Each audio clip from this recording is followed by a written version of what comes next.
As Tom said, I was the Isaiah Project intern for the Columbia District. Most interns are assigned to a single church and they get to stay there the entire summer. I had 10 weeks at 10 different locations and went from one end of the Columbia District clear to the other. I had opportunities to work at Camp Lucan, and I worked for the United Methodist Women's School of Mission, and I worked with License to Preach School, and served 6 different churches, and then also worked with ER Ministries, which is a ministry in Cumberland County that does home repair work. And it was a really impactful time for me. I also started the mentoring process with a group of 3 people who were recent graduates from Lindsey Wilson College. And it's really amusing to me now to stand here a year later. A year ago, at this point in time, I was discerning not only whether or not I wanted to be ordained as a deacon or an elder, but also whether or not I wanted to transfer from the West Ohio Conference to the Kentucky Annual Conference. And so I was just a mess, to put it mildly, about what I was going to do with my life and where God was calling me and what exactly was going on here. And became aware of the Isaiah Project and applied.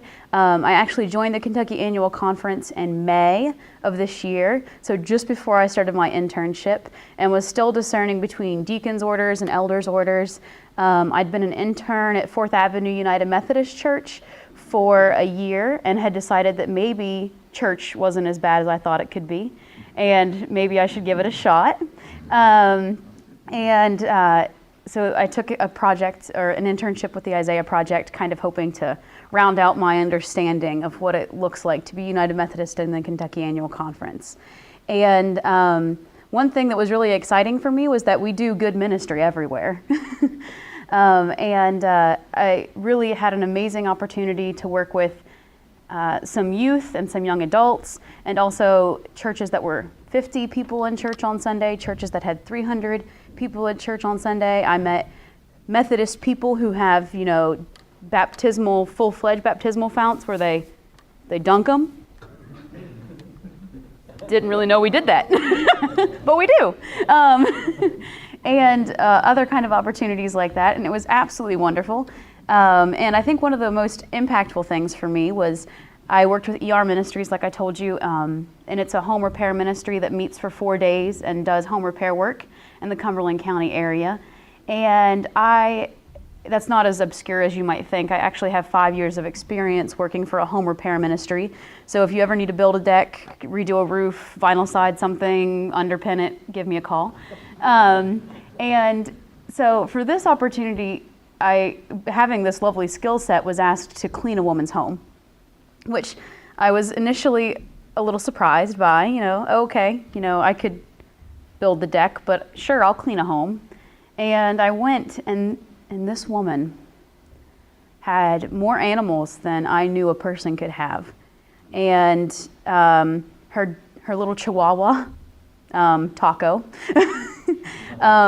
had bladder control problems, and I think the cats had long ago stopped using the litter box, and I spent 4 days literally shoveling human and animal feces out of a home. And working alongside of some really amazing youth who I'd never met before. And one girl in particular, and I'll apologize if you were at the Isaiah Project meeting this summer and heard me share this story, it just really kind of hit home with me. Because before she got there, I had been warned. She's coming, she's trouble. She and her cousin are trouble. We need you, will you please, since you're a young adult and you'll probably connect with them well, and you have a history of working with youth and young adults, will you kind of keep an eye on her? And I was like, okay, sure, not a problem. And the first night comes, and I go, and I actually just sit down with her and her cousin at this table for dinner, and I'm like, hey, can I sit with you? And they're like, yeah, we love new people, sure, come on, sit down. And we start talking for a while, and things are going well. And this young woman happened to be on my job site. And the first day that we're there, she is wonderful with our homeowner. I mean, absolutely fantastic. She's going over to her and she's saying, ma'am, we need to move the couch. We need to move the couch. Is it okay if we move the couch? Would you mind? We just need to clean behind it. And the lady would be like, Okay, okay. Because God bless this woman's heart. She was in her late 80s and hearing was not as what it used to be.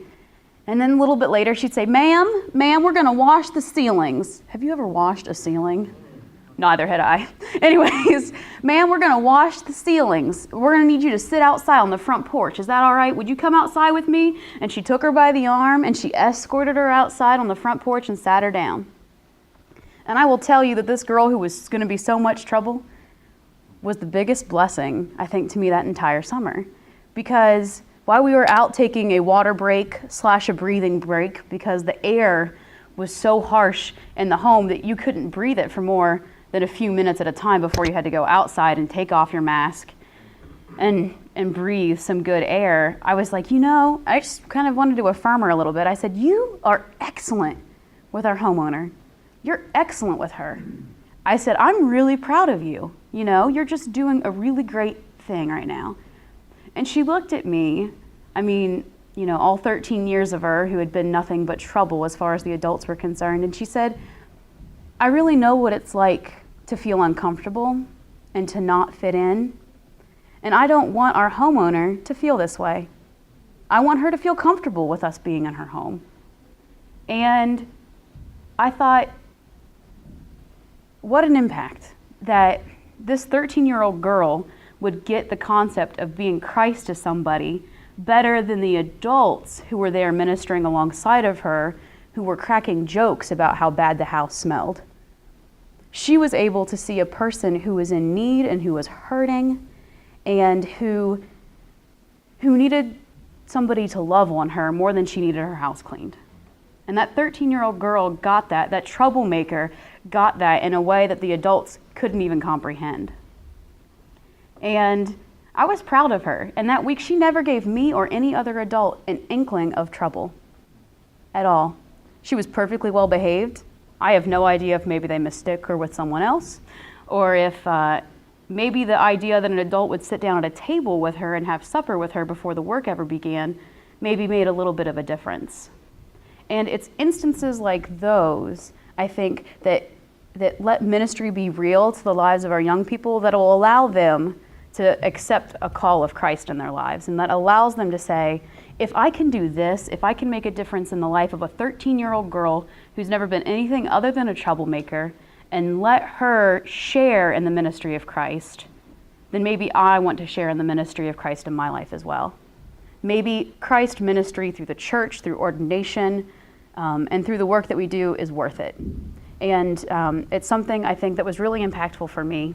And I've volunteered to Tom. I said, anytime you want to talk about the Isaiah Project, give me a call. I will sing its praises, because it was something that helped me say, yes, ministry definitely is what I want to do. I can see myself serving in the Kentucky Annual Conference. I can see myself doing things like this day in, day out, no matter how much animal feces is involved. Thank you.